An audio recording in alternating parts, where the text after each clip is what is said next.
Hey guys, in today's session, I'm just going to make you understand about the different ways of representing a number system in digital electronics. And understanding about the number system is very much important for any programmer to work in the particular programming language.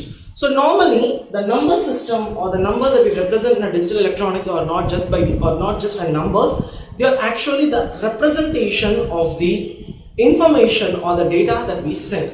Normally we use something called base to represent this information. This base is nothing but the number of digits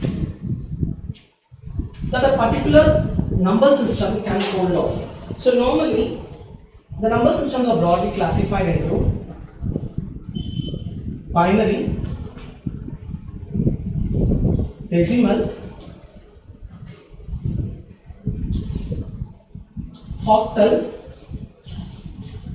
and hexadecimal. So these are all the four important classification of any number system. So binary, as the name suggests, it has a binary values 0 or 1. So its particular base value is 2 because it holds two values 0 and 1. Since it has only two numbers, we call the base for binary as 2. So we can denote base as B. And decimal, D. Decimal, it actually holds numbers between 0 to 9.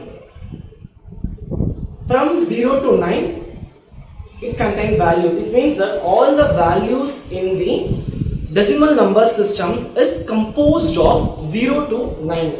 So it has a base value of 10 because it holds 10 numbers 0, 1, 2, 3, 4, 5, 6, 7, 8, 9. So totally 10 numbers it holds. So it has a base value 10. And octal, it contains 0 to 7. It means that 8 numbers.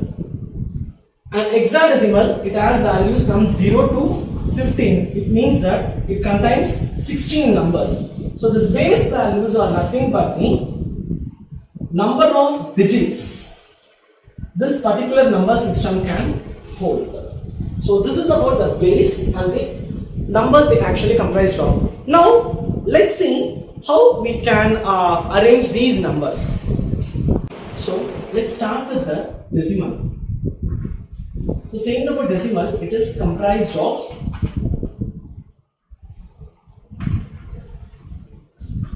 0 to 9. All the elements in decimal are composed between 0 to 9. For example, from 0 to 9, whatever the numbers you write, it all has the direct value 0, 0, 1, 1, 2, 3, 4 is possible. But how do you represent the numbers 10, 11, 12?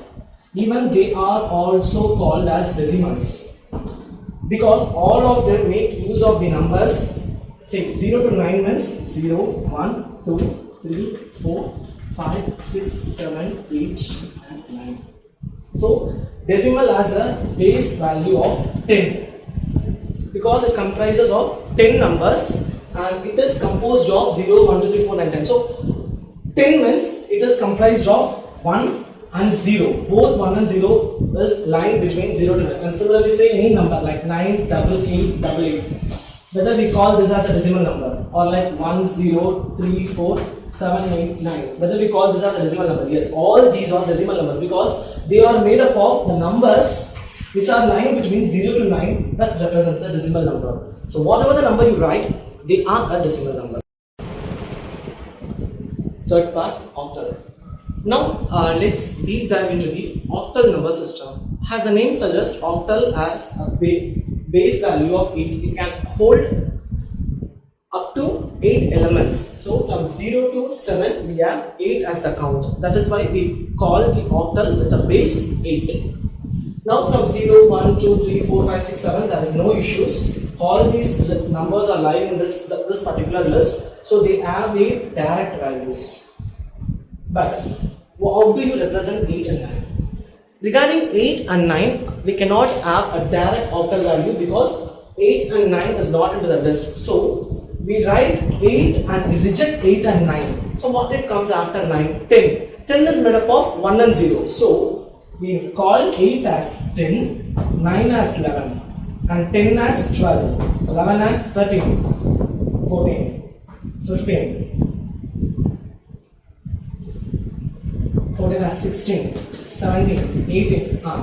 See here, I'm getting 18. 8 cannot be implemented in octal, so I have to skip that 18. Next 19. 9 is also cannot be written in octal, so I will be skipping 8. I will be skipping 9. I will be skipping 18 because of 8. I will be skipping 19 because of 9, and I will be writing this term as 20 because 2 is there, 0 is there. Then 21, 22, 23 for these values, and 24, 25, 26, 27 from 9. All these are the octal values. All these are the octal values. 20, again 8 cannot be written, 9 cannot be written, so I write it as 30. So 24 decimal is 30 octal, 25 as 31, 32, 33, 34, 35, 36, 37. So putting simple, I can call 8 in decimal as 10 in octal. 8 in decimal is equal to 10 in octal. That's about the octal.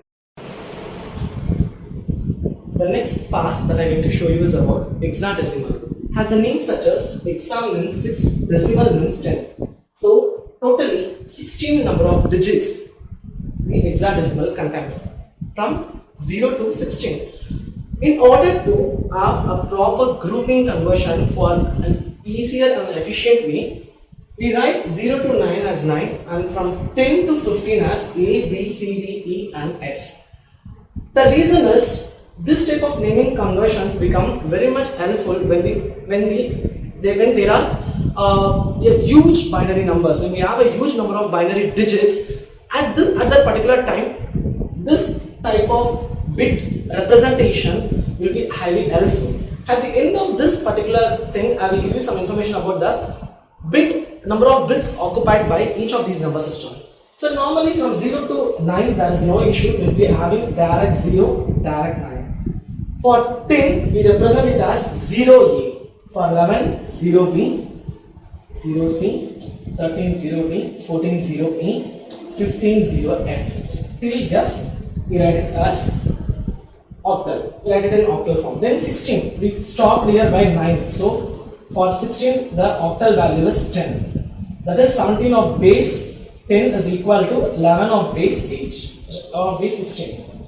So similarly 12, 13, 14, 15, 16, 17, 18, 19. For 26 we write it as 1A, 1B, 1C, 1D, 1E, 1F. And for 32, where we have started in the number calculation, 19. So it takes 20, 21, 22, 23, 24, 25, 26, 27, 28, 29, and here instead of 30, we write it as 2A, 2B, 2C, 2D, 2E, 2F, where we have stopped 29. So 30, 31, and for 50 we have the octal value as 32. Whatever I have written in the green color is a decimal number. Whatever the number, generally you see it is a decimal number because it is comprised of 0 and 9.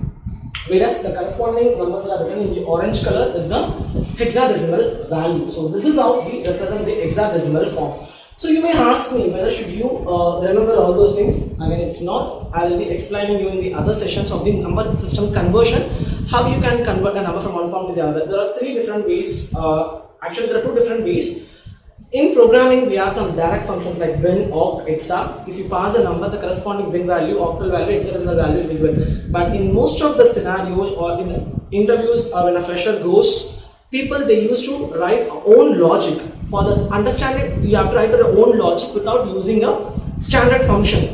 At that time, understanding that naming conversion is very, very important. Only then you can write a pseudo code and you can write a program for that. So one more thing, saying about this hexadecimal, octal and all the other stuffs, you should know how many bits they hold of. Bits calculation. We know binary is the base 2, decimal is the base 10, octal is the base 18, hexadecimal is the base 16, right? All these we can represent a form of 2 power 1. 2 power 1 is 2, and regarding 10, it will be, this is a 2 power 3 and this is a 2 power 4. So this 1, this 3, this 4 represents their corresponding bits that each number system can hold. Binary can hold 2 bits. Decimal, I will show it in the naming conversion how many bits it holds. Octal, it holds 3 bits. Hexadecimal, it holds 4 bits. So this is about the number conversion. I think the maximum number of bits for hexadecimal is like F. You can see for hexadecimal, timing this particular rule will be coming in. So for octal, we will be having only 3 bits. So this is the bit calculation for each of these number systems. So in the next episode, we'll discuss about the naming conversion.